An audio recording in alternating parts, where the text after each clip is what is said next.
और इस बीच बड़ी खबर, संभल जामा मस्जिद मामले में सुप्रीम कोर्ट का बड़ा आदेश आ चुका है। दरअसल सुप्रीम कोर्ट ने इस पूरे मामले में अपना फैसला सुनाया। दरअसल संभल के जामा मस्जिद मामले को लेकर जहां सर्वे के खिलाफ सुप्रीम कोर्ट में याचिका लगाई गई थी और इस मामले को लेकर सुप्रीम कोर्ट में लगाई गई याचिका को सुनवाई करते हुए सुप्रीम कोर्ट ने एक बड़ा आदेश जारी किया है और सुप्रीम कोर्ट ने निचली अदालत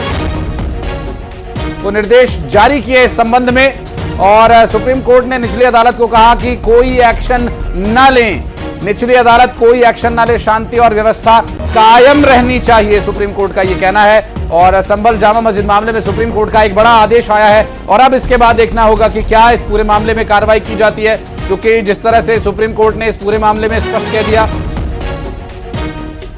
कि शांति व्यवस्था बनी रहनी चाहिए, उस शांति व्यवस्था के लिहाज से, उस शांति व्यवस्था के लिए सुप्रीम कोर्ट का यह फैसला आया। कोर्ट के द्वारा एक सवाल उठाया गया है, कोर्ट की कार्रवाई पर वो रोक लगा सकती है। सुप्रीम कोर्ट ने निचली अदालत को कहा कि इस मामले में निचली अदालत कोई कार्रवाई नहीं करे। ये शांति व्यवस्था को कायम रखना, सुप्रीम कोर्ट ने इस पर हाई कोर्ट क्यों नहीं गए, इस बारे में भी सवाल किया।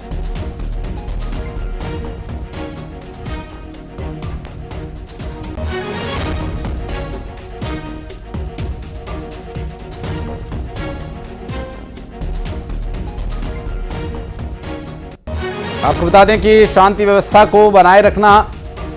जरूरी है और इस संबंध में सुप्रीम कोर्ट ने, चूंकि निचली अदालत में जब ये मामला लगाया गया था तो उस वक्त निचली अदालत ने सर्वे के लिए निर्देश दिए थे और सर्वे ना हो इसके लिए Jama Masjid committee supreme court पहुंची और सुप्रीम कोर्ट पहुंचने के बाद इस मामले पर सुप्रीम कोर्ट ने याचिका पर सुनवाई करते हुए कई महत्वपूर्ण बिंदुओं पर अपनी टिप्पणी की है और टिप्पणी में शांति व्यवस्था को कायम रखना भी एक महत्वपूर्ण टिप्पणी है। कोर्ट का यह कहना है कि शांति व्यवस्था बनी रहनी चाहिए, निचली अदालत कोई एक्शन न ले इस पूरे मामले पर। और इसके अलावा निचली अदालत के एक्शन न लेने के निर्देश के अलावा सुप्रीम कोर्ट ने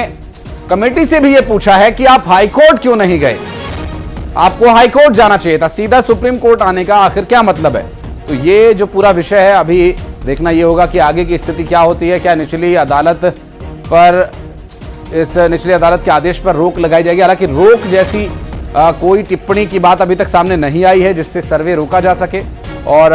सुप्रीम कोर्ट ने ये कहा है कि कोई एक्शन न लें। हालांकि जो निर्देश दिए गए हैं उसका पालन क्या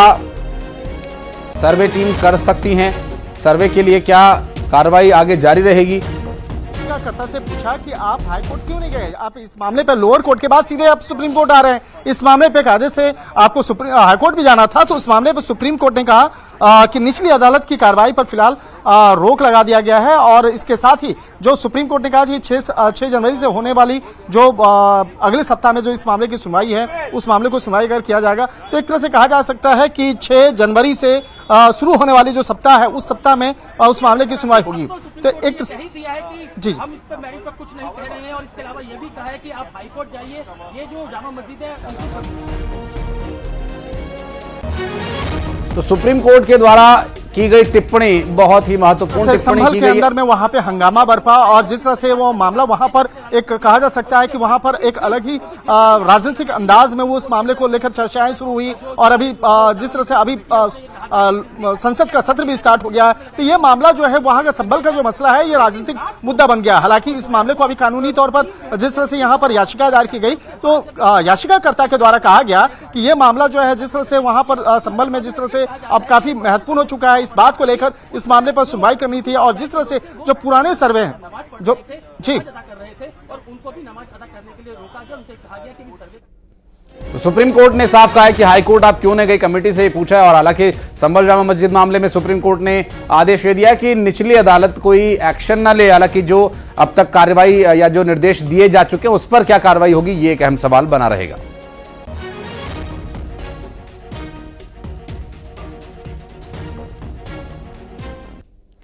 और अब बात मुरैना की, जहां पर